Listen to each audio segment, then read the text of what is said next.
Seri Apologetika bagian 7. Sakramen-sakramen yang tidak valid versus yang melanggar ketentuan hukum. Diterjemahkan oleh Catholic Angelus Domini dari Invalid versus Illicit Sacraments by Matthew Please, The Fatima Center, dari sumber seperti yang tertera pada layar. Tinjauan atas prinsip-prinsip dasar teologi sakramen. Agar sakramen diberikan secara valid, atau dengan kata lain agar si penerima memperoleh rahmat yang terkandung dalam sakramen tersebut perlu diberikan dengan menggunakan materia dan forma yang sah, sekaligus intensi yang sesuai dengan intensi gereja. Jika ini terpenuhi, penerima sakramen memperoleh rahmat sakramen, terlepas dari kekudusan pribadi atau kekurangan dari si pelayan atau dari si penerima. Prinsip ini dikenal sebagai ex opere operato. Sekalipun rahmat-rahmat tetap diterima, namun seberapa efektif atau aktifnya rahmat tersebut dalam kehidupan si penerima bergantung pada banyak faktor. Yang terpenting adalah disposisi batin penerima. Prinsip ini dikenal sebagai ex opere operantis. Valid versus sesuai ketentuan. Akan tetapi, selain validitas, kita juga harus memperhatikan apakah sakramen itu sesuai ketentuan hukum atau licit atau tidak. Pastor John Harden dalam Catholic Dictionary-nya mendefinisikannya sebagai berikut. Licit, apa yang diperbolehkan oleh hukum, baik sipil maupun gerejawi. Seringkali dibedakan dari valid, untuk menyatakan apa yang ditentukan atau diizinkan oleh hukum. Berbeda dari apa yang diperlukan untuk menghasilkan dampak yang diinginkan. Dalam etimologi Latin, disebut licet, atau sesuai ketentuan hukum, diperbolehkan atau diizinkan. Apakah suatu tindakan sesuai dengan ketentuan atau tidak, berpatokan pada ketentuan yang secara resmi dan sah berlaku, umumnya hukum kanonik, yang harus dipatuhi oleh seorang imam. Apakah imam mematuhi rubrik-rubrik yang mengatur perayaan kurban kudus misa? Apakah imam secara sadar menerima komuni kudus, sedangkan ia melanggar puasa sebelum ekaristi?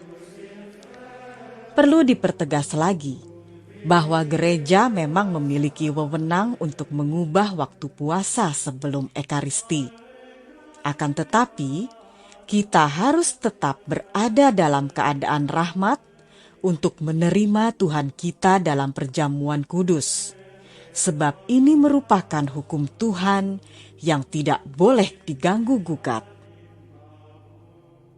Dengan demikian, terdapat perbedaan dalam berbagai ketentuan yang berlaku. Itulah juga mengapa beberapa tindakan yang nampaknya bertentangan dengan hukum kanonik, misalnya menahbiskan uskup selama keadaan darurat, tidak serta-merta melanggar ketentuan atau illicit. Sedangkan tindakan yang secara langsung tidak mematuhi hukum Tuhan adalah tetap melanggar hukum. Legalitas diterapkan pada sakramen teologi. Dr. Peter Kwasniewski dalam sebuah artikel November 2020 menuliskan ringkasan berikut tentang legalitas atau licitness dan bagaimana hal itu berlaku untuk sakramen. Dia menulis sebagian. Istilah licit berasal dari kata kerja Latin licere yang berarti mengizinkan. Legalitas atau liceti berkaitan dengan apa yang diizinkan dan dalam pengertian yang lebih luas berkaitan dengan apa yang diwajibkan dan dilarang bagi orang Kristen. Dalam ranah sakramen dan liturgi, secara khusus terkait dengan pertanyaan siapa yang diperbolehkan untuk memberikan atau menerima sakramen tertentu dan dalam situasi apa. Jika seorang imam atau uskup yang berada dalam persekutuan dengan gereja dan dengan mengikuti semua persyaratan yang ditetapkan dalam hukum kanonik, merayakan ritus liturgi sesuai dengan buku-buku yang diumumkan secara resmi oleh wewenang tertinggi gereja, mengatakan yang dicetak hitam dan melakukan yang dicetak merah, dengan kata lain, membaca hanya teks-teks yang dicetak dan mengikuti rubrik tanpa penyimpangan, maka imam atau uskup tersebut telah merayakan liturgi sesuai ketentuan hukum atau licet. Dengan kata lain, ia telah melakukan apa yang diperbolehkan, melakukan apa yang harus ia lakukan, dan tidak melakukan apapun yang tidak diperbolehkan. Di sisi lain, tidak licit bagi seorang imam ritus Latin untuk merayakan liturgi Bizantium, kecuali jika ia telah terlebih dahulu mendapatkan izin kanonik untuk melakukannya. Tidak licit bagi seorang imam yang diberhentikan atau diturunkan status klerikalnya untuk mempersembahkan misa. Tidak licit bagi seorang imam yang dalam keadaan berdosa berat untuk mempersembahkan misa. Tidak licit merayakan misa dengan kerupuk nasi dan sake sebagai ganti roti gandum dan anggur murni. Dan ini juga akan membuat misa menjadi tidak valid.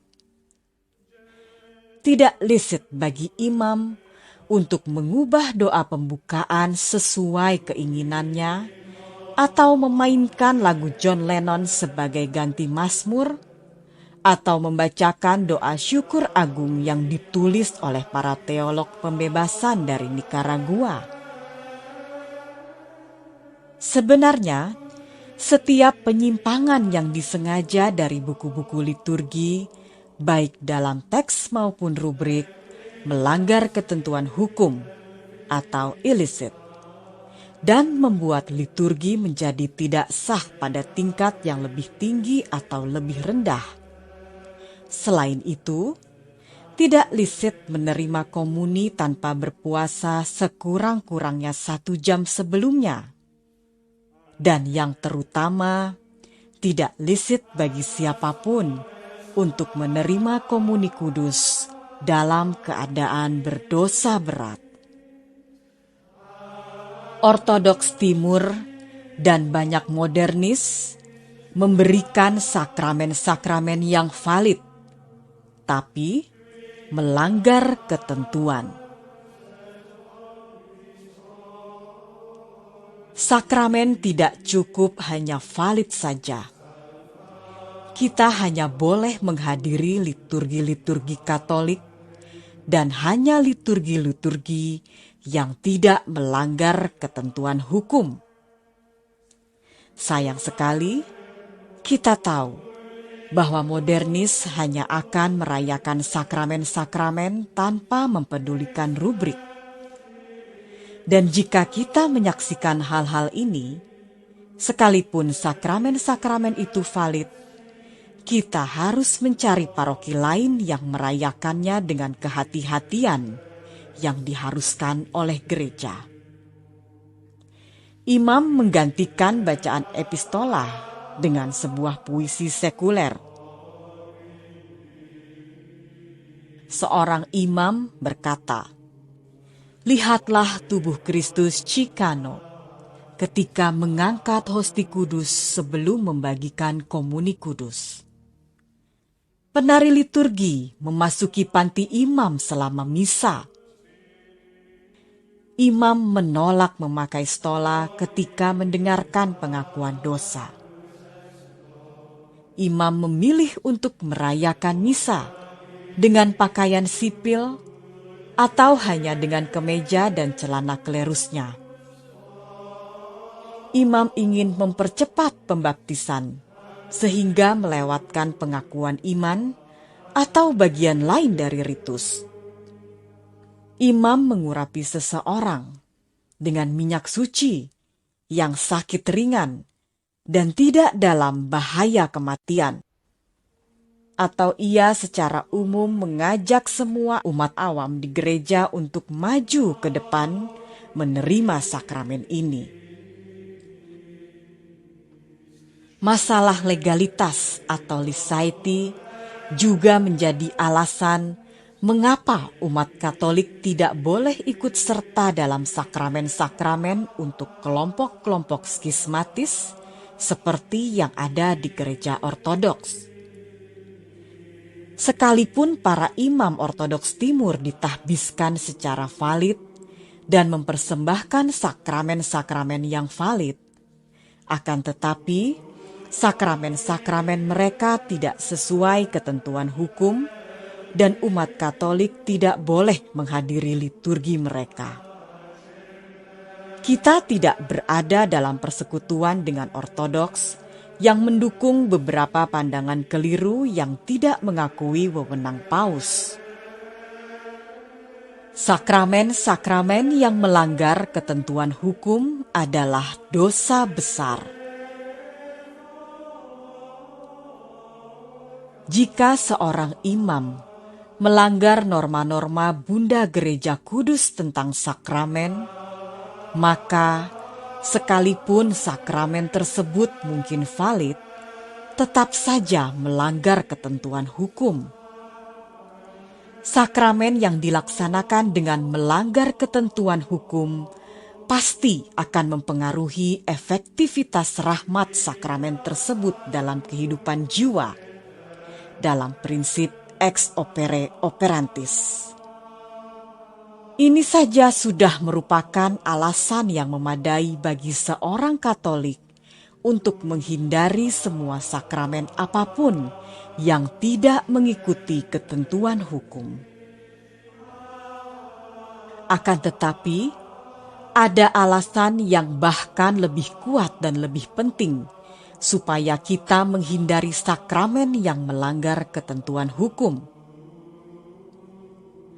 Karena sakramen adalah yang tersuci dan harus diberi penghormatan terbesar, maka sebuah sakramen yang melanggar ketentuan selalu menjadi perkara yang berat. Dengan kata lain, bila dilakukan dengan pengetahuan dan persetujuan yang memadai, maka akan menjadi dosa berat. Karena itu, seorang imam tidak boleh dengan sengaja mempersembahkan sakramen apapun dengan cara yang melanggar ketentuan hukum. Demikian juga, umat Katolik tidak boleh secara sadar berpartisipasi dalam sakramen-sakramen yang tidak mengikuti ketentuan hukum. Kesimpulan: kita bertanggung jawab untuk menyampaikan kepada para imam jika kita yakin telah terjadi pelanggaran dalam liturgi yang menjadikan sakramen itu tidak sah atau tidak valid. Hal ini harus dilakukan dengan rasa hormat pada imamat dan dengan perhatian, belas kasih, dan kerendahan hati. Namun, jika Anda yakin memiliki alasan yang kuat bahwa perkataan Anda justru akan mendatangkan kerugian, maka Anda tidak terikat oleh kewajiban semacam itu. Meskipun demikian, kita selalu memiliki tanggung jawab untuk melindungi jiwa kita sendiri dan jiwa-jiwa mereka yang menjadi tanggung jawab kita. Atas dasar kasih persaudaraan, tanggung jawab itu bahkan bisa mencakup keluarga besar dan teman-teman. Jika Anda berada di sebuah paroki yang secara rutin mempersembahkan sakramen tanpa mengindahkan rubrik, carilah paroki lain. Karena para imam yang mempersembahkan misa Latin Tridentina biasanya akan menjadi yang paling setia pada ajaran dan rubrik gereja yang sudah ada sejak zaman dahulu kala, maka carilah paroki yang merayakan misa ini di sekitar tempat tinggal Anda dan hadirilah secara teratur. Ingat, rahmat sakramen akan kurang efektif dalam hidup Anda jika sakramen yang diberikan tidak mengikuti ketentuan hukum. Anda akan tidak mempunyai banyak kekuatan untuk melawan godaan dan memiliki kapasitas yang sangat terbatas untuk bertumbuh dalam keutamaan dan kekudusan. Bahkan Anda akan kesulitan menghindari kejatuhan dalam dosa berat. Oleh sebab itu, sangatlah penting bagi setiap jiwa untuk melakukan apa saja semampu mereka untuk menerima sakramen secara valid dan sesuai ketentuan hukum. Berdoalah untuk para imam kita. Berdoalah untuk gereja. Benedictio et claritas et sapientia et gratiarum actio, honor, virtus, et fortitudo Deo nostro, in saecula saeculorum. Amen. Berkat dan kemuliaan, hikmat, syukur, pujian dan keperkasaan, serta kuasa bagi Allah kita, sekarang dan sepanjang segala masa. Amin.